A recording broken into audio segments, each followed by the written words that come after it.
Imagine a crane so big it can yank a warship out of the water like a toy boat, swing it through the air, then slam it bow first into the rocks. Sounds like something out of a steampunk fantasy, right? But that actually happened. Roman sailors off the coast of Syracuse woke up to this nightmare in 214 BCE, and the claw that did it was just one of the weirdest, most audacious war-winning ideas humans ever built. Stick around. Today we're counting down the strangest weapons that really did tip the scales of history, proving that sometimes the most outlandish inventions are the ones that save the day. Number 1 on our list, and arguably the most legendary, is the original shiplifter, the Iron Hand. This wasn't some myth. It was a bona fide engineering marvel designed by the brilliant Archimedes himself. He bolted a giant wooden crane, reinforced with iron, to the formidable harbor walls of Syracuse. From this formidable structure, a massive grappling hook, attached to sturdy iron chains, would swing out. Then, using a sophisticated counterweight system, think of a seesaw on steroids, but with lethal intent, it would snatch the keel of an unsuspecting enemy vessel. Once the prow was airborne, dangling precariously, a quick release mechanism would flip the ship, sending it stern over bow into the churning waters or smashing it against the jagged rocks below. Ancient historians like Polybius, Livy, and Plutarch vividly describe the sheer terror this weapon inflicted upon the Roman fleet. They say the Romans were so spooked, so utterly demoralized by ships inexplicably being plucked from the water and tossed aside, that they refused to sail within 200 meters of the city's defenses. It completely disrupted their naval strategy, forcing them to abandon direct assaults by sea and resort to a prolonged, costly siege instead. Modern engineers, intrigued by these ancient accounts, even built a working replica for a BBC documentary. And guess what? It lifted a fishing boat clear of the water on the very first try, proving its deadly feasibility. Syracuse held out for 2 extra years thanks to this single, ingenious contraption, buying the Greeks precious time for reinforcements to arrive. Not bad for a gadget that looks more at home on a pirate-themed mini-golf course, is it? The claw of Archimedes wasn't just a weapon, it was a masterclass in psychological warfare and engineering prowess. Sliding in at number 2, we have the Byzantine Empire's best-kept secret, Greek fire. Picture this: a pressure pump, roughly the size of a small cannon, mounted menacingly on the prow of a Roman warship. Pull the lever, and a terrifying jet of sticky, sulfurous, petroleum-based goop sprays across the water. A liquid inferno that ignites on contact with air or water. This wasn't just fire, it was a scorching, unquenchable horror that clung to everything it touched. The formula for this devastating weapon was so classified, so utterly top secret, that even the crews operating the siphons didn't know every ingredient. Only 2 select families in the capital were entrusted with mixing the batches, sworn to lifelong silence on pain of blinding. A truly brutal testament to the value of state secrets. Arab fleets tried to copy it for centuries, pouring resources into reverse engineering this Byzantine superweapon. But they failed every single time. Constantinople, the jewel of the Byzantine Empire, survived repeated sieges precisely because enemy sailors simply refused to close the distance once that ominous siphon was spotted. The psychological edge it provided was perhaps even more potent than its destructive power. Imagine being a sailor, seeing that fiery stream arcing towards your ship.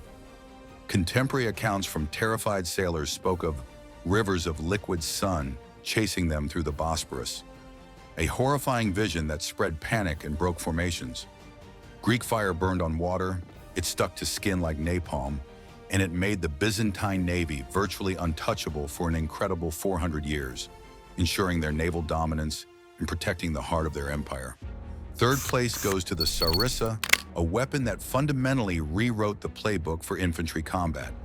This wasn't just a spear, it was a Macedonian monster, a pike so long it often came in 2 pieces that screwed together like a colossal pool cue. At 6.5 meters, that's about the height of a 2-story house, or roughly 21 feet, the Sarissa transformed the battlefield. When wielded by the disciplined Macedonian phalanx, It allowed 5 rows of soldiers to project their spear points past the front line, creating an impenetrable, bristling wall of steel. The result was a literal porcupine wall, a terrifying, unyielding hedge of points that cavalry horses flat out refused to charge. They simply wouldn't willingly impale themselves on such an obstacle. Philip II, Alexander the Great's father, masterfully used this formation to bulldoze his way through the Greek city-states, unifying them under Macedonian rule. Alexander then took the same devastating setup all the way to India, conquering vast empires with the unstoppable force of his Sarissa-wielding phalanxes. The sheer tactical advantage of being able to engage the enemy from a distance while presenting an unassailable front was revolutionary. The downside? On rocky or uneven ground, or when needing to turn quickly, the sheer length and weight of the Sarissa made the phalanx a nightmare to maneuver. It was cumbersome and vulnerable from the flanks. The Romans, with their more flexible legionary tactics and shorter, more agile gladius swords, later exploited this weakness with devastating effect. But by then, the Sarissa had already carved its indelible mark on history, demonstrating how a simple yet extraordinarily long weapon could redefine warfare for an entire era. Fourth on our countdown is Rome's brilliant answer to the Sarissa and virtually any shield-wielding foe. The humble-looking but brutally effective Pilum. This wasn't just any javelin. It was a marvel of Roman engineering designed for a specific, devastating purpose. The Pilum featured a long, thin iron shank, often unhardened, that was meant to bend the second it punched through an enemy's shield. Think about it. A Roman legionary hurls one of these. It slams into a Gallic warrior's wooden shield, piercing through. But instead of just sticking there, the thin iron shaft buckles and bends. Now that shield is utterly useless. It's too heavy and awkward to hold effectively, and the bent shaft makes it impossible to pull out quickly. Enemy troops were forced to drop their now compromised, cumbersome shields, leaving them exposed and vulnerable for the follow-up gladius charge. This wasn't just about inflicting damage. It was about stripping the enemy of their primary defense and creating chaos in their ranks just before the Romans closed in for close-quarters combat. Archaeologists digging in Germany on the old battlefield of Teutoburg Forest, where 3 Roman legions were famously annihilated, found piles upon piles of these bent irons. It's chilling, tangible proof that Roman legions hurled thousands of these pila in the opening seconds of a fight, creating a storm of shield-destroying projectiles. It's the ancient equivalent of ripping your opponent's seatbelt out just before the crash. Brutal, efficient, and uniquely Roman in its practical, disarming effectiveness. 5th place swings in with the Ōdachi, a Japanese sword so colossal it was taller than a basketball hoop. We're not talking about a regular katana here. Some of these monumental blades topped 12 feet and weighed upwards of 32 pounds. Imagine trying to wield something like that. Samurai, masters of their craft, reportedly wielded it like a living guillotine, sweeping cavalrymen clean out of the saddle in a single devastating arc. Forging something that big and making it structurally sound was a metallurgical nightmare. It required immense skill and patience. Smiths would pour 6 painstaking months into creating just one of these extraordinary blades, praying throughout the entire process that the critical quenching stage wouldn't crack the steel. The sheer size of an Ōdachi wasn't just about combat. It was a billboard that shouted, "Here stands the finest, most powerful warrior in the province." It was a potent symbol of status, wealth, and martial prowess. Scholars still debate how often the Ōdachi saw real combat versus its role as a ceremonial weapon or a psychological deterrent. However, enemy chronicles from the period occasionally mention whole platoons breaking formation and fleeing in terror when a wall of mirrored steel, presumably an Ōdachi or several Ōdachis, rose above the tree line, a terrifying sight that signaled the presence of an elite, fearsome fighter. Its visual impact alone was often enough to win battles without a single cut. Our first honorable mention goes to another legendary invention attributed to Archimedes, the heat ray. This one is pure steampunk fantasy made real. Or maybe not. The legend claims Archimedes arranged hundreds of polished bronze shields, angling them just so, to focus sunlight onto Roman triremes, setting them ablaze from a distance. It's a captivating image, isn't it? Fire from the sky, courtesy of a brilliant mind.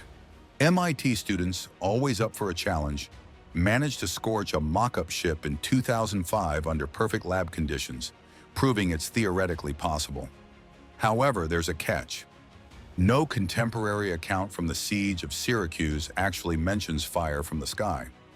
Historians generally agree that while the concept is fascinating, its practical application in the chaos of a real naval battle, with ships constantly moving and conditions rarely perfect, was highly improbable.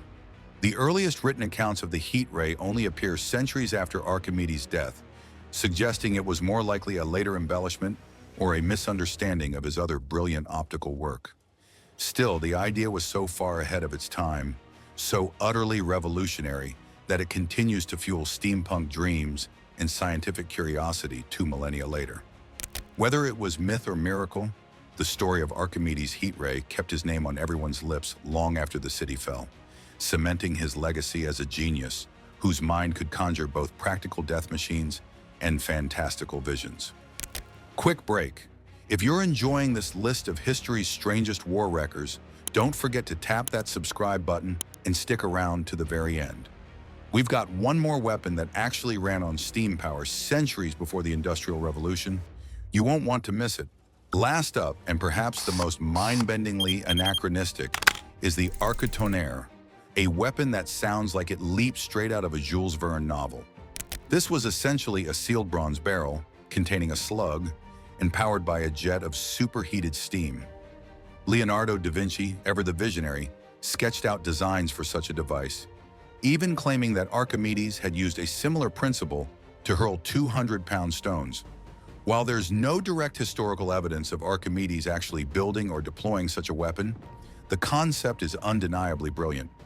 Modern tests, once again conducted by the bright minds at MIT, clocked a concrete ball fired from a reconstructed steam cannon at an astonishing 400 feet per second. That's cannon-grade velocity achieved from what is essentially a glorified but incredibly powerful tea kettle. The physics checks out, and the potential impact on ancient battlefields would have been immense. Imagine the shock and awe of an enemy facing a projectile launched with such force, with no visible gunpowder flash or smoke. It would have truly seemed like invisible thunder. If anyone could have sold a general on the idea of a weapon that harnessed the raw power of steam to move the world, it was the man who famously declared, "Give me a place to stand, and I will move the earth with a lever." The Architonere remains a fascinating what-if of ancient military technology, a testament to the enduring human drive to innovate, even if the innovation was perhaps a little too far ahead of its time for widespread adoption. From ship-snatching claws that defied naval warfare conventions, to rivers of liquid fire that burned on water, and from impossibly long pikes that created unassailable walls, to javelins designed to strip away defenses, history's most bizarre weapons worked because they masterfully hijacked the enemy's expectations. They weren't just tools of destruction, they were instruments of psychological warfare, designed to sow panic, confusion, and despair. Sometimes the decisive edge wasn't about sharper steel or brute force, it was about weirder physics, tighter secrecy, or pure, terrifying spectacle that flipped fear in the right direction, turning doubt into defeat. These inventions remind us that human ingenuity, whether for defense or conquest, knows no bounds. They show us that innovation, even in its strangest forms, has always been a powerful, often overlooked driver of historical change. Which of these ingenious, terrifying contraptions would you least want to face on the battlefield? Drop your pick in the comments below, smash that like button if you learned something new and unexpected today, and be sure to check out our next video on ancient tactics that still show up in modern warfare.